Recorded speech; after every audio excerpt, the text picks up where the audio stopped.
ആഗമം media അവതരിപ്പിക്കുന്ന ദർപ്പണത്തിലേക്ക് മാന്യ ശ്രോതാക്കൾക്ക് സ്വാഗതം. നിയമം മൂലം ക്രൈസ്തവ മിഷണറി പ്രവർത്തനങ്ങൾക്ക് തടയിടുക എന്ന ലക്ഷ്യത്തോടുകൂടെ FCRA നിയമം കർക്കശമാക്കുവാൻ BJP തീരുമാനിച്ചിരിക്കുകയാണ്. അവരുടെ ഉദ്ദേശം ക്രിസ്ത്യാനിറ്റി ഒരു കാലത്തും ഇവിടെ നിലനിൽക്കരുതെന്നാണ്, മതപരിവർത്തനം നടക്കരുതെന്നാണ്. അതിലേക്ക് പല കുൽസിത മാർഗങ്ങളും അവർ അവലംബിക്കുന്നുണ്ട്. മതം മാറ്റ നിരോധന നിയമം, ക്രൈസ്തവർ വിശേഷിച്ച് പട്ടികജാതിക്കാരിൽ നിന്ന് മതപരിവർത്തനം ചെയ്ത ക്രൈസ്തവരെ പട്ടികജാതിക്കാരായി കണക്കാക്കാതിരിക്കാനുള്ള തന്ത്രങ്ങൾ, ഒടുവിലായി ഇവിടെ നടപ്പിലാക്കാൻ ഉദ്ദേശിക്കുന്ന നിയമം FCRA പരിഷ്കരണമാണ്. ഇതുമൂലം സുവിശേഷ പ്രവർത്തനങ്ങൾ എന്നേക്കുമായി അടഞ്ഞു പോകുമെന്നാണ് സംഘപരിവാർ ശക്തികൾ കരുതുന്നത്.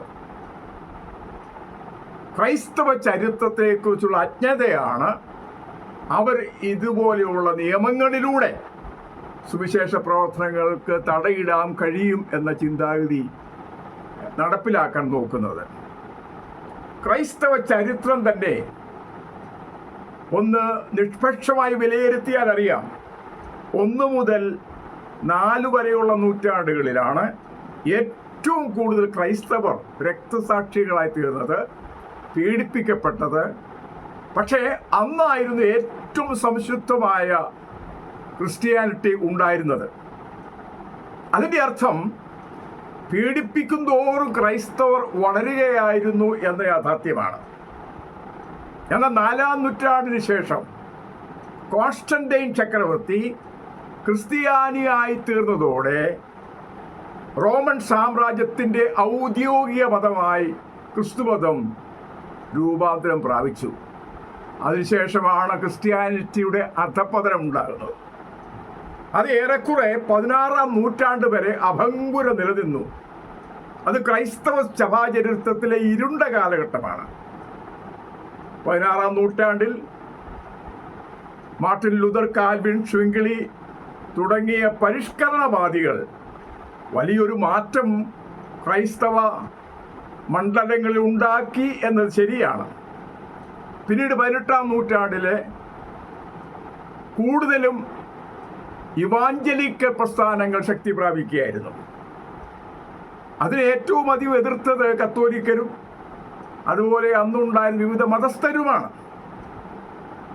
അപ്പോൾ ഒരു കാര്യം വാസ്തവമാണ്, അനുകൂലമായ സാഹചര്യത്തിലായിരിക്കണമെന്നില്ല ഈ മിഷണറി പ്രവർത്തനങ്ങൾ ശക്തിപ്പെടുന്നത്. അടിച്ചൊതുക്കും തോറും ഈ മിഷൻ പ്രവർത്തനങ്ങൾ വർദ്ധിതമായിക്കൊണ്ടിരിക്കും എന്ന കാര്യം ഉറപ്പാണ്. ആധുനിക കാലത്തെ ഒരു ചരിത്രം തന്നെ വിലയിരുത്തിയാൽ നമുക്ക് ഈ കാര്യം ബോധ്യപ്പെടും. ഇസ്ലാമിക രാജ്യങ്ങൾ 57ഓളം ഉണ്ടെന്ന് പൊതുവെ പറയപ്പെടുന്നു. അതിൽ ഏറ്റവും തീവ്രമായി ഇസ്ലാമിക മതം നടപ്പിലാക്കിക്കൊണ്ടിരിക്കുന്ന രാജ്യമാണ് ഇറാൻ.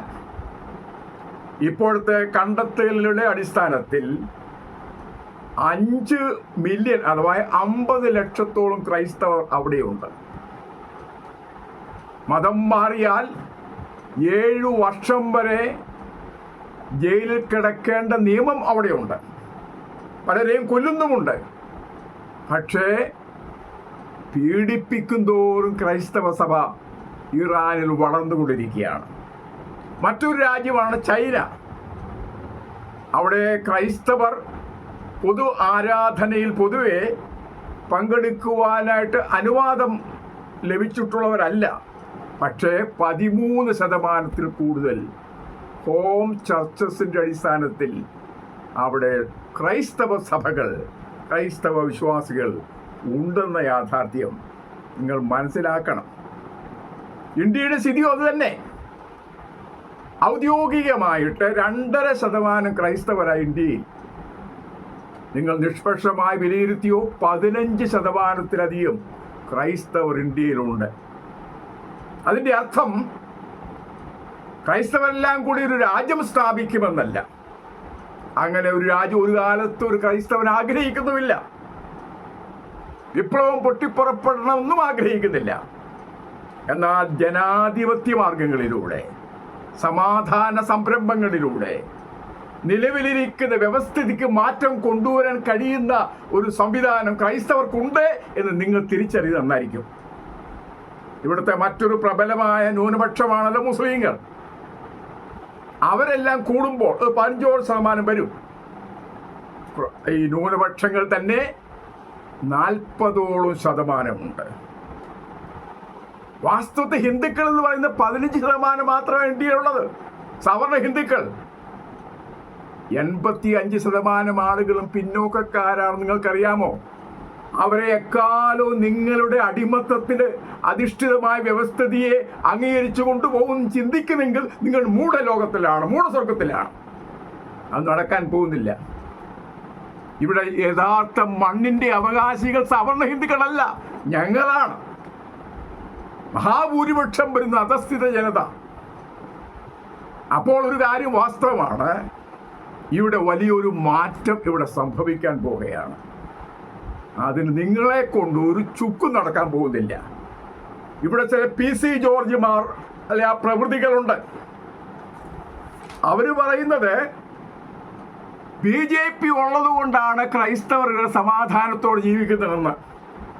ഇസ്ലാമോ ഫോബിയ ഇവിടെ അടിച്ചേൽപ്പിക്കുവാൻ ഈ വർഗം ശ്രമിക്കുകയാണ്. ഖാസ എന്നൊരു തീവ്ര ക്രൈസ്തവ വിഭാഗമുണ്ട്. അവർ മുസ്ലിങ്ങൾക്കെതിരെ വാദോരാതെ സംസാരിച്ചുകൊണ്ടിരിക്കുക. മുസ്ലിങ്ങളാണ് ഇവിടുത്തെ പ്രവചനക്കാർ. അവരുടെ ദൃഷ്ടിയിൽ ഇസ്ലാം തീവ്രവാദത്തെ ഞങ്ങൾ അംഗീകരിക്കുന്നില്ല, ശരി തന്നെ. പക്ഷെ മുസ്ലിങ്ങൾ പ്രശ്നക്കാരല്ല. മുസ്ലിംകാരെ ഇങ്ങനെ ഒറ്റപ്പെടുത്തി ഒരു MP സ്ഥാനം പോലും കൊടുക്കാതെ നിർത്തിക്കൊണ്ടിരിക്കുമ്പോൾ അവരങ്ങ് തികഞ്ഞും അച്ചടക്കത്തോടുകൂടെ നിങ്ങളുടെ അജ്ഞാനുവർത്തികളായി ജീവിക്കും എന്ന മിഥ്യാധാരണ അധികം നാൾ നിലനിൽക്കുകയില്ല. ക്രൈസ്തവരിൽ കുറേ ആളുകളെ, പാമ്പ്ലാനി ബിഷപ്പ്, ആലഞ്ചേരി ബിഷപ്പ് തുടങ്ങിയ ആളുകൾ ക്രിസംഖ്യകളാണ്. അവരൊക്കെ നിങ്ങൾക്ക് അനുകൂലമായ പ്രസ്താവനകൾ ഇടയ്ക്കിടെ നടത്തുന്നുണ്ട്. ഇപ്പോൾ അവർക്ക് മനസ്സിലായി ഇതൊരു കാപട്യമാണെന്ന്. വോട്ടിന് വേണ്ടി, ഹിന്ദുയിസം നടപ്പിലാക്കാൻ വേണ്ടിയുള്ള കുതന്ത്രങ്ങളാണ് അവർ നടപ്പിലാക്കിക്കൊണ്ടിരിക്കുന്നത്, BJP നടപ്പിലാക്കിക്കൊണ്ടിരിക്കുന്നതെന്ന് അവർക്ക് ബോധ്യപ്പെട്ടിട്ടുണ്ട്.